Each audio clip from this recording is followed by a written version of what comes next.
बांकुड़ा जिले के सोनामुखी से अवैध बालू तस्करों के खिलाफ पुलिस ने अभियान चलाते हुए बालू से लदे 2 ट्रैक्टरों को जब्त करते हुए 4 लोगों को गिरफ्तार कर लिया है। गिरफ्तार करने गए पुलिस वालों पर बालू तस्करों द्वारा हमले किए जाने का भी आरोप है।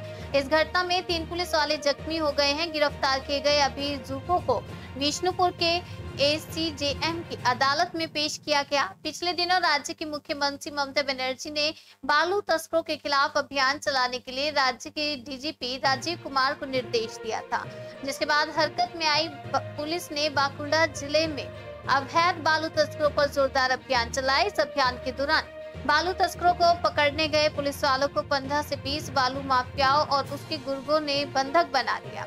उनके साथ मारपीट की गई। इस हमले में 3 पुलिस वाले घायल हो गए हैं। बाद में भारी संख्या में पुलिस बल जाकर घटनास्थल से पुलिस वालों को उद्धार किया और साथ ही साथ बालू से लदे 3 ट्रैक्टरों को जब्त किया है। 4 अभियुक्तों को गिरफ्तार करके जेल के सलाखों के पीछे भेज दिया। গতকাল সোনামুখী থানার পুলিশ অফিসাররা যারা থাকেন তারা মোবাইল ডিউটিতে বেরিয়েছিলেন।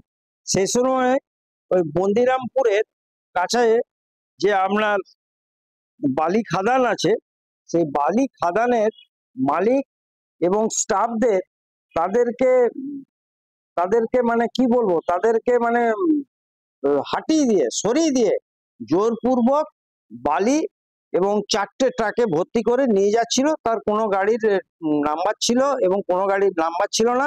এই অবস্থায় পুলিশ স্কোয়াড যে সেখানে যায় এবং পরে রাস্তাতে 2টো ট্রাককে তারা আটক করে এবং 20 জনের মতন মিসক্রিয়েন্ট, তাদের আননোন পার্সন, তারা ওই ট্রাকটাকে ধরে এবং একটা ট্রাক সঙ্গে সঙ্গে ট্রাকটা সেখান থেকে চলে যায় তাদেরকে, এবং পুলিশ অফিসারদের কাজে বাধা দেওয়ার জন্য তাদের মারধর করা হয়।